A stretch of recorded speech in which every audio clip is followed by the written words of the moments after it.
नासिम breaking news सां वाक़े update कंदा हलूं त कंवर में क़त्ल जुर्म साबित थियण ते जवाबदार खे फाही ऐं ॾंड जी सज़ा ॿुधाई वई आहे। जवाबदार सैयद नजफ शाह खे फाही ऐं 10 लख रुपयनि जे ॾंड जी सज़ा ॿुधाई वई आहे। तफ़सील मालूम कंदासीं हाकिम ख़ासि केवी खान जी। हाकिम कहिड़ा अपडेट्स आहिनि?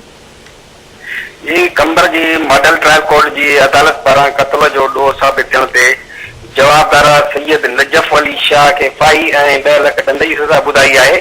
जवाबदार 3 महीना अॻु ॻोठ मुसू बुधो में पंहिंजी बिरादरीअ जे सैयद इमदाद शाह के भित खणण जे मामले तां क़त्ल कयो हुयो, जंहिंजी अॼु ॿुधणी हुई त ॾोह साबित थियण ते जवाबदार नजफ अली शाह के फाही ऐं 10 लख ॾंड जी सज़ा ॿुधाई आहे। जॾहिं त संदसि साॻे ई केस में संदसि भाउ आहे, जवाबदार जो भाउ आहे फज़ल मोहम्मद शाह के बेडो ही साबित थियण ते कोर्ट सगोरी जेको आहे त हुनखे आज़ाद करे छॾियो आहे। जी ठीक है, वरी मेहरबानी वांसी आगाह करण लाइ।